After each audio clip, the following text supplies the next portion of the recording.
I just have to be strong for my son. You don't have the guts to smoke, mummy boy. Don't you ever call me again, Mama.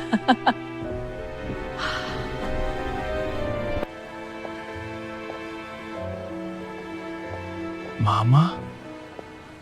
The day I found my son kneeling on a filthy soul pavement, clutching a cardboard sign with trembling hands, something inside me shattered and mended simultaneously. For years had passed since he walked out of my life, vowing never to return. For years since he chose his wife over the woman who had buried 4 children and a husband to keep him alive. Now here he was, unrecognizable beneath layers of grime and desperation, while I stood across the street in designer shoes that cost more than the monthly rent of our old Johannesburg shack. I could have walked away. Perhaps I should have. But motherhood doesn't operate on logic, and my feet carried me forward before my mind could protest. If you're watching this, drop a comment telling me where you're from, because what happened next would change both our lives forever. My name is Precious, and I need you to understand something before I continue. When people talk about strength, they imagine warriors and soldiers, but real strength looks like a woman standing at 4 fresh graves, knowing she has 1 child left to raise and absolutely no idea how she'll manage it. That was me at 38, staring at the plot of land that held my husband Daniel and my 4 babies, Bandai, Sibusiso, Naledi, and Little Kajiso. The accident had been quick, they told me. A drunk driver on the N1 highway, gone in seconds.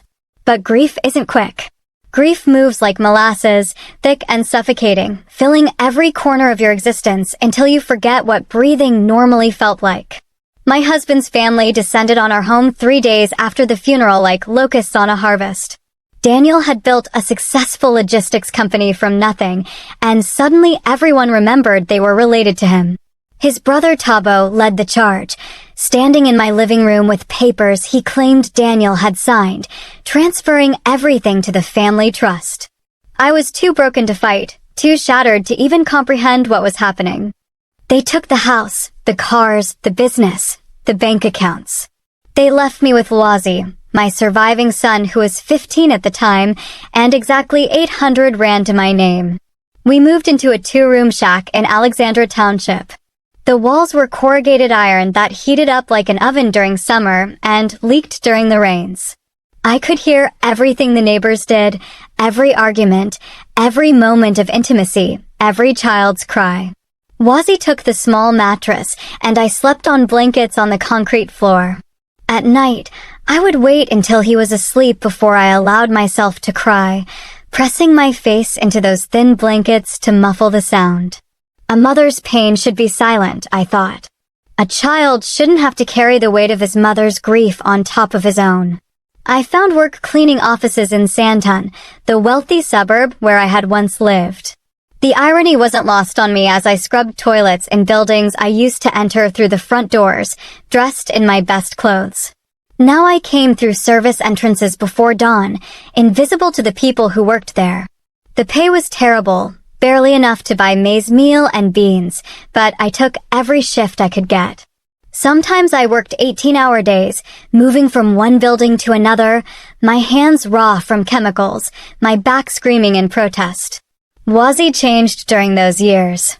The boy who had been gentle and studious, who loved reading adventure novels and drawing pictures of fantastical creatures, slowly hardened into someone I barely recognized. He started coming home late, his eyes red, his speech slurred. I knew the signs, but felt powerless to stop them. What could I offer him? What hope could I provide when we were living in a shack and I could barely afford to keep him in school? I worked and prayed and worked some more, begging God to spare this one child, this last piece of my family. Somehow, through scholarships and my relentless work, Wazi made it to university. The University of Johannesburg accepted him into their business program, and I wept with relief. This was it, I thought. This was our redemption story. He would study, get a good job, and we would rebuild what had been taken from us. I picked up even more cleaning jobs to help with his expenses, sending him whatever I could scrape together after paying for our shack and the bare minimum of food.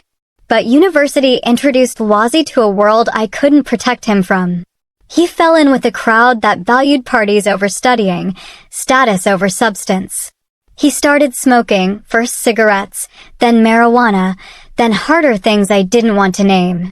He would come home during breaks transformed, speaking differently, looking at our small home with barely disguised contempt. The gentle boy was disappearing, replaced by someone who seemed angry at me for reasons I couldn't understand. I tried talking to him, tried reaching the son I knew was still somewhere inside this stranger, but my words bounced off him like rain off glass.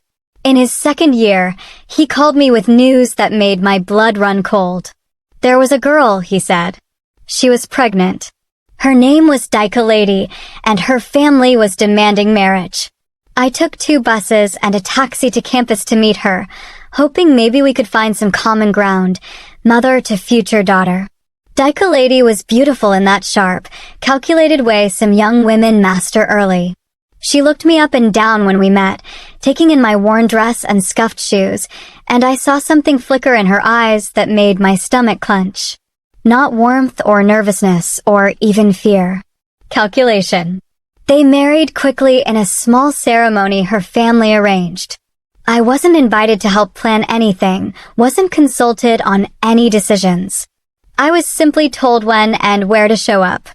I wore my best dress, which wasn't saying much, and watched my son pledge his life to a woman who wouldn't meet my eyes during the entire ceremony. I told myself I was being paranoid, that my grief had made me suspicious, that Daika Lady would grow to care for Wazi and perhaps, in time, for me too. I was wrong on all counts. The changes started immediately. Wazi stopped calling me. When I called him, he was always busy, always had somewhere to be. The few times we met, Daika Lady was there, monitoring our conversation, interjecting with comments about how they were building their future and needed to focus on themselves. She spoke about me in third person while I sat right there, talking about the importance of young couples establishing independence from parents who might hold them back. Wazi nodded along, and each nod felt like a small death. Then came the day he told me they were moving to South Korea. Daika Lady had family connections there, he explained, and there were better opportunities. They would be leaving in 2 months. My heart dropped because I understood what this meant.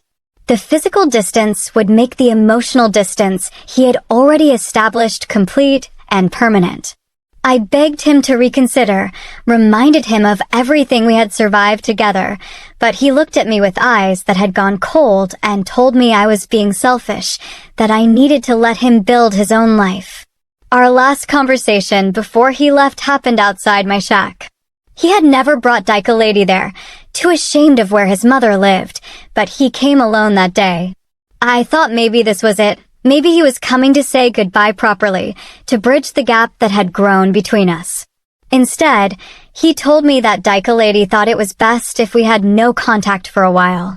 She believed I was too clingy, too needy, that my presence in their lives was causing him stress. He needed to focus on his wife and soon, his child. I needed to understand and respect that. I stood there in the dusty yard outside my iron shack, looking at my last surviving child, and felt something inside me curl up and die. I asked him if this was really what he wanted. He wouldn't look at me, just stared at the ground and said yes, it was for the best.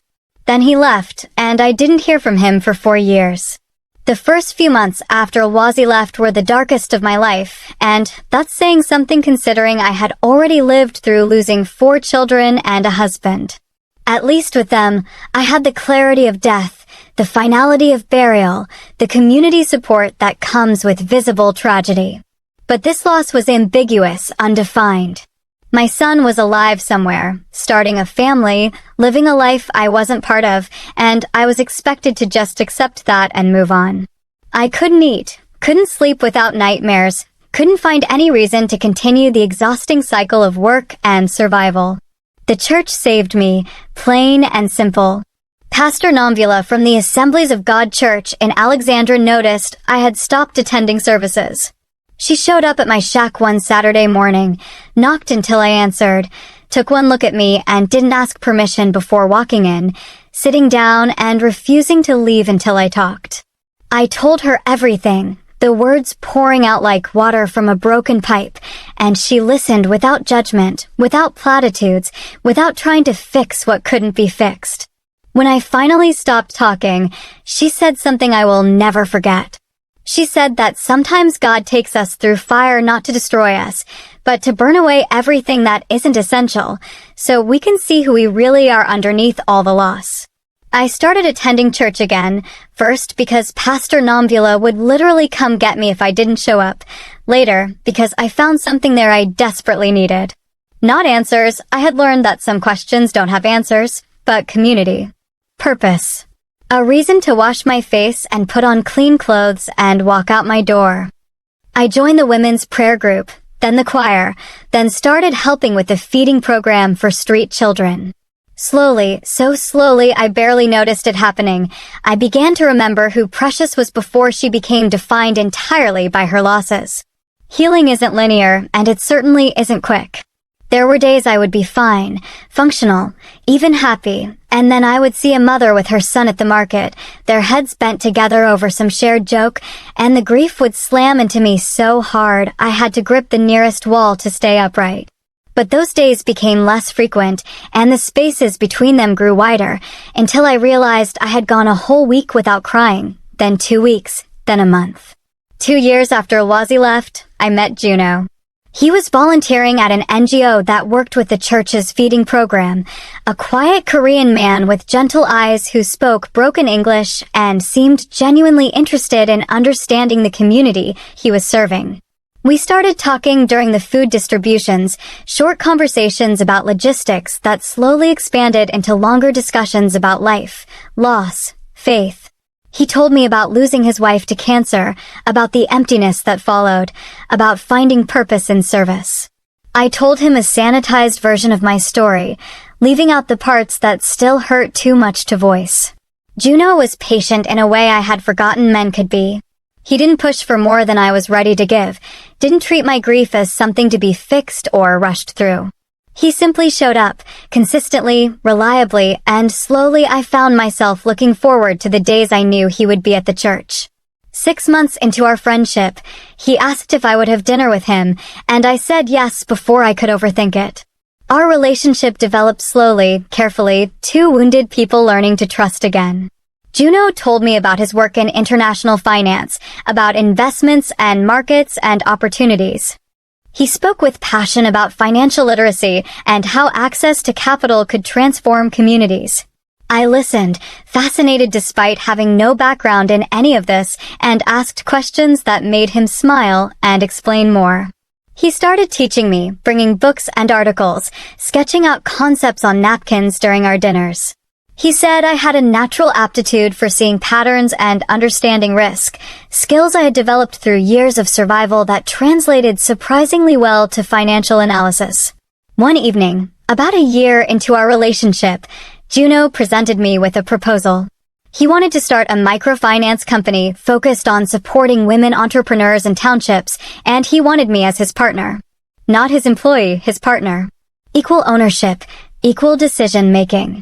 I laughed, actually laughed, and told him he was crazy. I was a cleaning lady living in a shack. What did I know about running a business? He looked at me seriously and listed everything I had survived, everything I had managed despite impossible circumstances, and asked what business challenge could possibly be harder than that. We started small, using Juno's savings and focusing on lending tiny amounts to women with solid business ideas, but no access to traditional banks. I knew these women understood their lives, could assess their character and commitment in ways no credit score could measure. Juno handled the financial structures and regulatory requirements. We worked constantly, reinvesting every profit, slowly building trust in communities that had learned to distrust anyone offering help. The work was exhausting and exhilarating, and I discovered I was good at it, really good. Our business grew faster than we expected. Within 2 years, we had expanded beyond Johannesburg into other provinces. Within 3, we were operating across South Africa. Within 4, We had attracted international investors who saw the potential in our model. The money started flowing in. Serious money, the kind of money I couldn't have imagined back in my shack. Juno insisted we maintain equal partnership despite his larger initial investment, refused to let me minimize my contributions. We moved the headquarters into a proper office building, hired staff, developed technology platforms to scale our operations. I moved out of my shack into a small apartment, then a larger one, then eventually into a house that would have made my old self weep with disbelief. I could afford nice clothes now, good food, comfort. But I didn't forget where I came from. I kept working with the church, kept supporting Pastor Nomvula's programs, kept my connections to the community that had held me together when I was falling apart. Juno and I never married, both of us wary of making that commitment again, but we built a partnership that felt more solid than many marriages I had witnessed. He treated me with respect and kindness, celebrated my successes, supported me through the hard days when grief over my lost family would resurface without warning. The one topic we rarely discussed was Wazi. Juno knew I had a surviving son, knew we were estranged, but I couldn't bring myself to share the full story. It hurt too much, felt too much like failure. What kind of mother loses her child to his own choices? What did it say about me that I had poured everything into raising him, sacrificing and suffering to give him opportunities, only to have him walk away? Those questions haunted me during sleepless nights, even as my external life bloomed beyond anything I could have imagined. I thought about Wazi constantly, wondered where he was, what he was doing, whether he ever thought of me. I imagined scenarios where he would reach out, apologize, want to reconnect. In my fantasies, I was always gracious and forgiving, our reunion tearful and healing. But the phone never rang, no emails arrived. And slowly I learned to carry the grief of a living loss alongside all my other griefs, another weight I had grown strong enough to bear. Business took me to Asia frequently as we explored expansion opportunities. Juno had connections throughout the region, and I discovered I had a knack for cross-cultural relationship building. On one trip to Seoul, South Korea, I found myself with a free afternoon before meetings the next day. Juno suggested I explore the city, maybe visit some of the markets, get a feel for the culture. I agreed, thinking it might be interesting despite the strange ache that came from being in the country where Wazi had fled 4 years earlier. I was walking through the Hongdae district, famous for its youth culture and artistic vibe, when I saw him. At first, I didn't recognize the figure kneeling on the pavement, holding a cardboard sign I couldn't read from that distance. Something about his posture caught my attention, the way his shoulders curved inward, protective and defeated.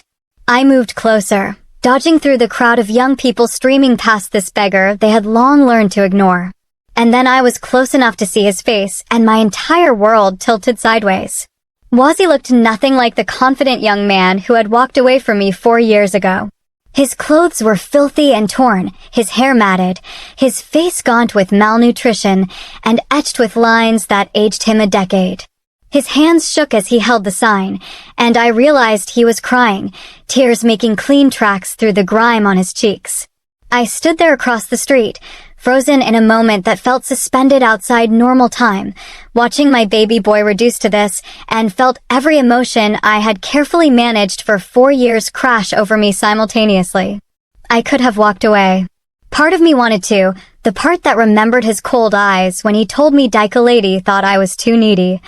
The part that had cried herself to sleep for months after he left.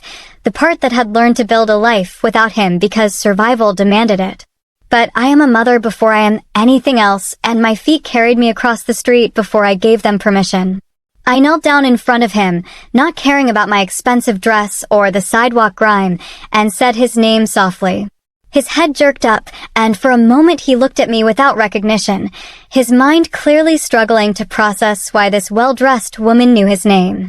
Then understanding flooded his face, and with it came shame so profound I could feel it radiating off him. He tried to speak, but no words came out, just a broken sob that tore from somewhere deep in his chest. I opened my arms, and he collapsed into them, this grown man who had once been my baby, weeping like he was 5 years old again and had just scraped his knee. I held him there on that Seoul sidewalk, rocking him slightly, whispering in Zulu that I had him. He was safe now, while crowds flowed around us and my own tears fell into his dirty hair. Eventually the storm of his weeping subsided enough for him to speak. His voice came out raspy, like he wasn't used to using it much. He said my name, just my name, and it sounded like a prayer and an apology and a question all at once. I told him we needed to get him somewhere safe, somewhere we could talk properly. He nodded against my shoulder, too broken to protest or question. I pulled out my phone and called Juno, explained in quick sentences what had happened, asked him to arrange a hotel room and have some basic supplies delivered there. To his credit, Juno asked no questions, just told me he would handle everything. Getting Wazi to the hotel was an exercise in humiliation for him. I could see it in every movement. People stared at us, this clearly wealthy woman guiding a beggar through the lobby, but I met their eyes with a stare that dared them to comment. The hotel staff, well trained in discretion, simply provided the room key and directions without judgment. Once inside, I sat Wazi down on the bed and told him to stay there while I ran a bath. The bathroom was luxurious, all marble and chrome, and I filled the large tub with hot water, adding the complimentary bath salts. When I came back out, he was sitting exactly where I had left him, staring at his hands like he didn't recognize them. I told him to bathe, to take his time, that I would be right outside. He nodded mechanically and shuffled into the bathroom. I heard the water running, then silence, then the quiet sound of renewed weeping. I stood on the other side of that door and pressed my forehead against the cool wood, breathing deeply, trying to process the impossibility of this moment. My son was here, alive but devastated, and I had no idea what had brought him to this point or what would happen next. While he bathed, the supplies Juno had ordered arrived. Clean clothes in Wazi's size, toiletries, first aid supplies, and food, lots of food. I set everything out neatly, then called room service and ordered soup, bread, and tea, things that would be gentle on a stomach that clearly hadn't seen regular meals in a while. By the time Wazi emerged from the bathroom, wearing the hotel robe and looking slightly more human, the food had arrived. He stared at it like he wasn't sure if it was real, then looked at me with eyes full of questions he didn't know how to ask. I gestured for him to sit at the small table by the window. He moved slowly, like someone much older than 27, and lowered himself into the chair. I poured him tea, added sugar the way he used to like it as a child, and pushed the cup toward him. He wrapped both hands around it, absorbing the warmth, and I watched him take small, careful sips like he was relearning the mechanics of drinking from a cup. When I put soup in front of him, he ate mechanically at first, then with increasing urgency, stopping only when I gently told him to slow down or he would make himself sick. We sat in silence for a long time, the only sounds the clink of spoon against bowl and the distant hum of the city below. When he finally finished eating, he set down the spoon with hands that still trembled and looked at me fully for the first time since I had found him. What he saw seemed to surprise him. The good clothes, the expensive watch Juno had given me for my last birthday, the confidence that came from years of hard-won success. He said, in that rough voice, that I looked different. I almost laughed. Different seemed like an understatement considering everything that had changed since he walked away. I told him we didn't have to talk right then if he wasn't ready, that he could rest, that we had time. But he shook his head and said he needed to explain, that I deserved to understand what had happened. So I sat back in my chair, folded my hands in my lap to keep them from shaking, and listened as my son unraveled the story of the last 4 years. He started with Dyka Lady, and the bitterness in his voice when he said her name told me volumes before he spoke another word. Things had been bad from the beginning, he explained. She had never wanted him, only the dream of what she thought he represented. She had seen a university student from a business family and assumed money and status. When she discovered the truth about our poverty, about the shack I lived in, about the fact that he was studying on scholarships and my cleaning jobs, something in her curdled. She became cruel in small ways at first, comments about his background, comparisons to her friends' husbands, suggestions that he wasn't good enough. The move to Seoul had been her idea, planned with her cousin who lived there and promised opportunities. Wazi had been excited initially, seeing it as a fresh start, a chance to prove himself and build something. But her cousin's opportunities turned out to be low-level work in restaurants and warehouses, jobs that barely covered their tiny apartment in a rough neighborhood. Daika Lady had been furious, blaming Wazi for not being ambitious enough, for not making more of himself. The baby, a daughter they named Refilwi, had complicated everything, adding financial pressure and stress that their fragile relationship couldn't withstand. Wazi had tried to make it work, taking on multiple jobs, studying Korean at night, pushing himself to exhaustion to provide for his family. But it was never enough for Daika Lady. She started going out at night, leaving him with the baby, coming home at dawn smelling of alcohol and other men's cologne. He had confronted her, and she had laughed in his face, told him he had no right to question her when he couldn't even provide properly. The fights escalated, verbal at first, then physical, both of them trapped in a cycle of resentment and rage. Then she met Dongwoo, a man connected to organized crime, someone with money and power and none of Wazi's weakness, at least in her eyes. The affair wasn't even subtle. She would leave their apartment to meet him, telling Wazi exactly where she was going and daring him to do something about it. Wazi had tried to leave, to take Refilwi and go, but Daika Lady had threatened him.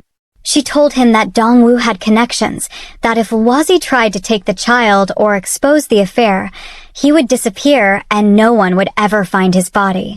He believed her because he had seen what Dongwoo was capable of, had heard stories from other Korean Africans about people who crossed the wrong people and vanished. So he stayed, trapped in a nightmare, watching his wife flaunt her affair while he struggled to keep their daughter fed. Then Daika Lady got pregnant again, and everyone knew the baby wasn't his. She didn't even pretend otherwise. Dongwoo apparently found the situation amusing, would sometimes come to their apartment and humiliate Wazi, reminding him who really controlled his life. Wazi started drinking to cope, then taking pills he bought from street dealers, anything to numb the reality he was living. The breaking point came 6 months ago. Wazi had been out working a late shift at a warehouse, and when he came home, he found Dongwoo and several of his associates in the apartment. They had been drinking, and the air was thick with menace. Dongwoo had smiled at him and said that Daika Lady had made a decision.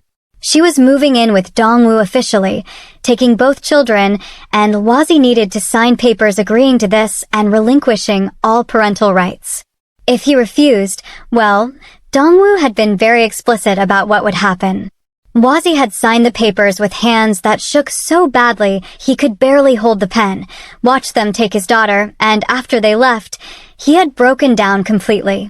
He spent days in that apartment, not eating, not sleeping, just staring at walls and wishing he had the courage to end everything. His landlord eventually kicked him out when he couldn't pay rent, and he found himself on the streets with nothing but the clothes he was wearing. He tried to find work, but without connections, without language skills, with depression eating him from the inside, he couldn't hold down even the lowest jobs. He had been homeless for 3 months when I found him, surviving on whatever he could beg, sleeping in doorways and subway stations, and slowly accepting that this was how his story would end. By the time he finished talking, night had fallen over Seoul.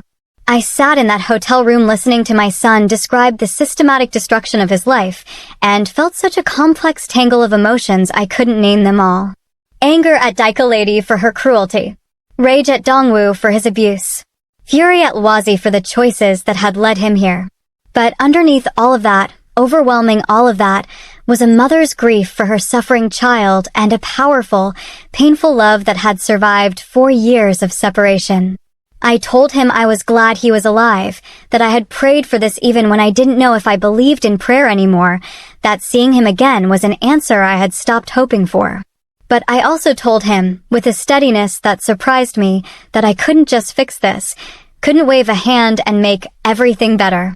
He had made choices, terrible choices that had hurt me deeply, and those choices had consequences. The boy who had looked at me with cold eyes and called me needy, who had chosen his wife over his mother without a second thought, had created wounds that hadn't fully healed. I loved him, would always love him, but love and trust were different things, and trust had to be rebuilt brick by brick. He nodded, tears streaming down his face again, and told me he understood, that he expected nothing, that he was just grateful I had stopped when I saw him instead of walking past like he deserved. I felt my own tears starting and told him he didn't deserve to be homeless and broken, that no one deserved what had happened to him, but that acknowledgement and forgiveness were a journey, not a destination. We had a long road ahead if he wanted to walk it with me, and I couldn't promise where it would end. We talked through the night, not continuously, but in waves, long conversations followed by comfortable silences. I told him about the business, about Juno, about the life I had built from the ashes of my grief. He listened with a mixture of pride and shame, happy for my success, but confronted with everything he had missed, every assumption he had made about my life based on the last image he had of me in that shack. I told him about Pastor Nomvula and the church, about the community that had saved me. He cried when I described how low I had gotten after he left, how close I had come to giving up completely. As dawn broke over Seoul, painting the sky in shades of pink and gold, I told Wazi what would happen next. I would pay for him to stay in this hotel for a week while we figured out logistics. I would buy him proper clothes, get him medical attention, make sure he was physically okay.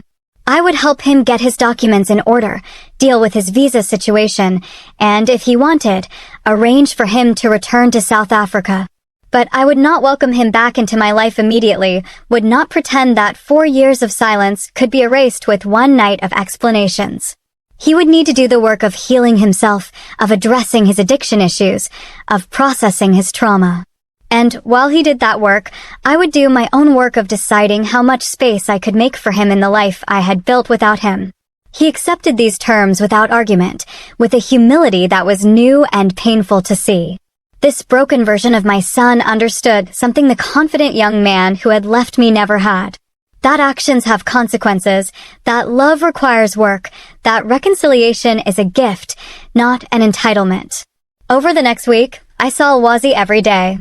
We fell into a routine of morning meals together at the hotel, where he would eat with increasing appetite, and we would talk about small things, memories from his childhood, stories about his siblings he barely remembered. Safe topics that didn't require us to navigate the minefield of our recent past. In the afternoons, I worked while he rested, his body recovering from months of malnutrition and stress. In the evenings, we would sit together again, and these conversations went deeper, touching on harder truths about our relationship, about his father's death, about the choices we had both made. Juno met Wazi on the 4th day. I had been nervous about the meeting, unsure how my partner would react to my son, but I should have known better.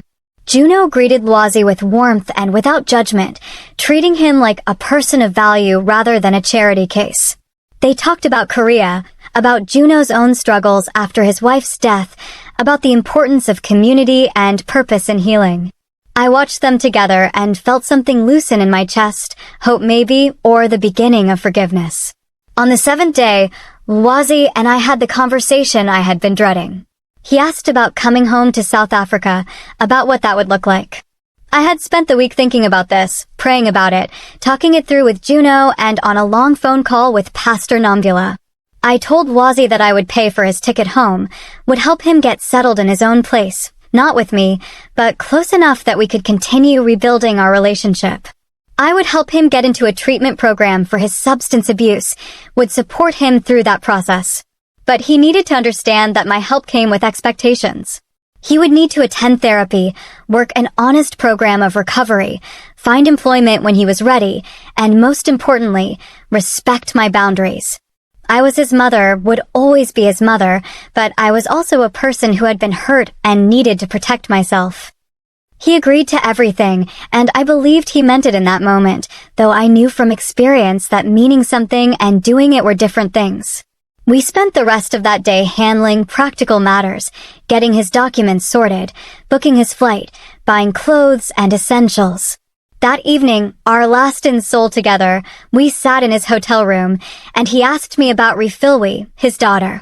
The pain in his voice when he said her name made my heart ache. I told him gently that we would explore options for contact once he was stable, that I would help him if there was a safe way to maintain some connection to his child, but that his first priority had to be healing himself. You can't pour from an empty cup, I said, and right now his cup was cracked and bone dry. The flight back to Johannesburg was long and quiet. Wazzy slept most of the way, his body still catching up on months of poor rest. I worked on my laptop, responding to emails and reviewing reports, but my mind kept drifting to the sleeping figure beside me. This was my son, alive and returning home, but he was also a stranger, someone whose last 4 years were a mystery to me in their daily details. I wondered if we could really rebuild what had been broken, or if we were both just going through motions, because neither of us knew what else to do. Pastor Namdula met us at the airport with a car. She took one look at Wazzy, hugged him like he was her own son, and told him welcome home without any of the judgment or questions I knew she must have. She drove us to the apartment I had arranged for him in a modest, but safe complex near my house. It was furnished simply, nothing fancy, but clean and comfortable. Wazzy walked through it with tears in his eyes, touching the furniture like he couldn't believe it was real. He kept thanking me, and I kept telling him that thanks were nice, but actions mattered more. The next few months were hard in ways I hadn't anticipated. Wazzy committed to treatment, attending daily sessions at a recovery center Pastor Namdula recommended. He found a sponsor, worked the steps, showed up even when it was difficult. I attended family sessions when his counselor suggested it, sitting in circles with other families torn apart by addiction and poor choices, and felt less alone in my complicated feelings. Slowly, awkwardly, we began to learn how to be in relationship again, not as we had been before, but as something new. There were setbacks, moments when Wazzy's shame overwhelmed him and he isolated, days when old resentments surfaced and we argued about the past. One particularly difficult evening, about 3 months after his return, he accused me of holding my help over his head, of making him jump through hoops for my forgiveness. I felt the anger rise in me, hot and sharp, and I told him in a voice that shook with emotion that I had buried 4 children and a husband, had been robbed of everything by family who should have protected me, had scraped and survived and rebuilt my life from nothing, and that he didn't get to make me the villain in his story. I had every right to protect myself, every right to take my time deciding how much access to grant him. If he didn't like my boundaries, he could walk away again, but this time he would do so knowing exactly what he was choosing. We both cried that night, purging years of hurt and misunderstanding. And when the tears stopped, we talked more honestly than we ever had before. Wazzy told me about the resentment he had carried as a teenager, watching me work myself to exhaustion, feeling helpless to change our circumstances, eventually turning that helplessness into anger at me for reasons he couldn't even articulate. He told me about the shame of being poor at university, surrounded by students from wealthy families, and how Dyke Lady had seemed like his ticket to a different life. He told me he understood now that he had been looking for someone to save him instead of doing the work of saving himself, and that this pattern had nearly destroyed him. I told him about my own journey, about learning that I couldn't save him, that he had to choose to save himself. I told him about the guilt I carried, wondering if I had failed him somehow, if I should have been stricter or softer, more present or given him more space. I told him about learning to forgive myself for not being perfect, for being human and flawed, and doing the best I could with what I had. We talked until sunrise, and when we finally said goodnight, something had shifted between us. Not resolution exactly, but understanding. A foundation we could maybe build on. Wazzy found work eventually, starting as a stock clerk at a grocery store. The job was humble, far below what his education might have qualified him for, but he approached it with a seriousness that impressed his managers. He showed up early, stayed late, volunteered for extra shifts. Within 6 months, he was promoted to assistant manager. He moved into a slightly nicer apartment, started building a life that was genuinely his own, not an attempt to impress anyone or live up to anyone's expectations. He joined a weekly support group for men dealing with addiction and trauma, and I watched him slowly become someone who could help others, who could speak truth from his experience. Our relationship continued to evolve. We had dinner together once a week, sometimes at my house where Juno would join us, and they would talk about business and finance, Wazzy soaking up knowledge like he was making up for lost time. Sometimes at his apartment, where he would cook simple meals, and we would watch old movies he remembered from childhood.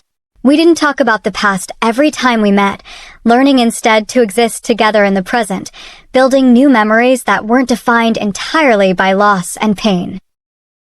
About a year after Wazzy's return, he asked if I would help him try to contact Refilwe. He had been sober for 10 months, had completed his treatment program, was working steadily and rebuilding his life. He felt ready to try, even knowing it might not work. I helped him hire a lawyer who specialized in international family law. The process was complicated and expensive, but through persistent work, we discovered that Daika Lady had returned to South Africa with both children, living in Durban with a new partner, not Dongwu, but someone else. The lawyer arranged for supervised visits, and I went with Wazzy to the first one, watching from a distance as he met his 6-year-old daughter for what was essentially the first time since she could form memories. Refilwe was shy and confused, clinging to the social worker's leg, unsure about this man who claimed to be her father. Wazzy didn't push, just sat on the floor and talked softly to her, offering to read her a book, showing her pictures he had brought of himself as a child. By the end of the hour, she had warmed up slightly, enough to let him read her a story. The visits continued monthly, and gradually a relationship formed. It wasn't what Wazzy had dreamed of, wasn't full custody or even regular parenting time, but it was connection, and it was real. Daika Lady and I never spoke directly. I was fine with that arrangement.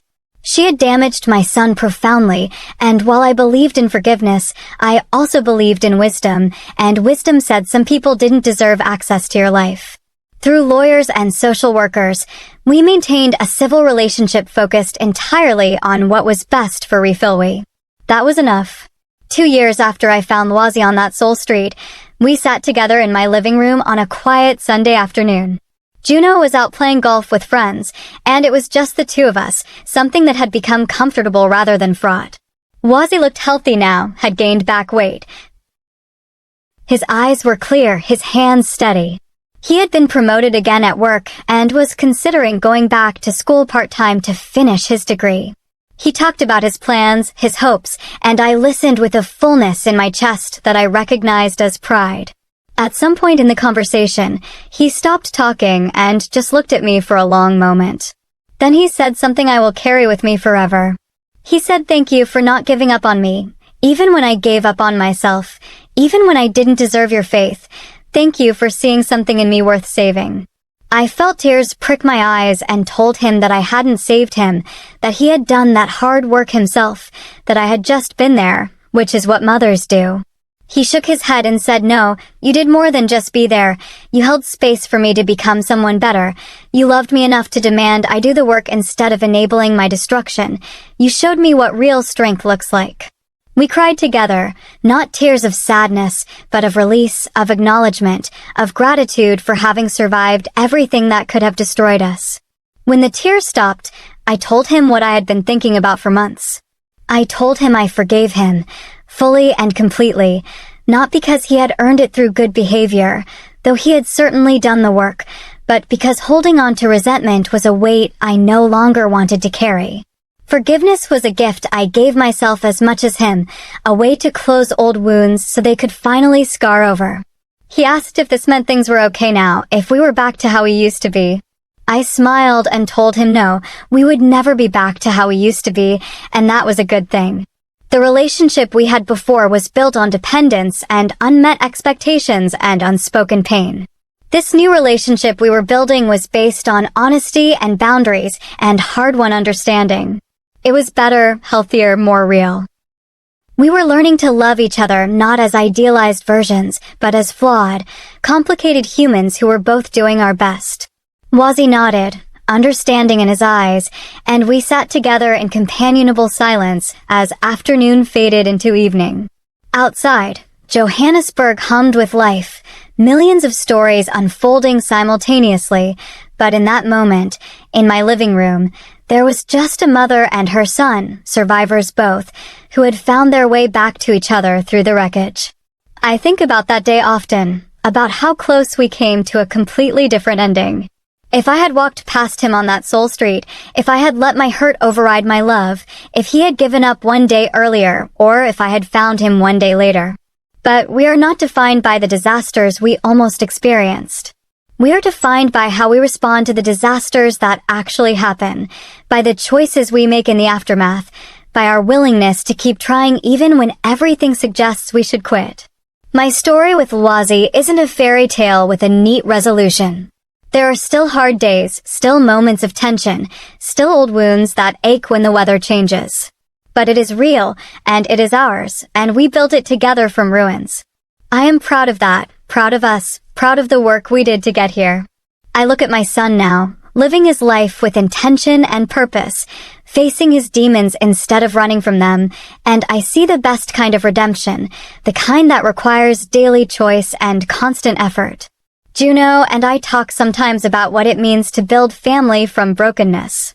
He sees what Wazi and I have created and tells me it gives him hope, that witnessing our journey has helped him process his own losses.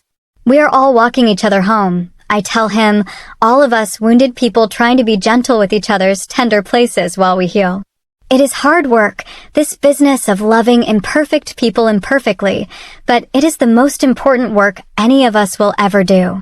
I still attend church every Sunday, still work with Pastor Nomvula's programs, still remember what it felt like to have nothing and no one.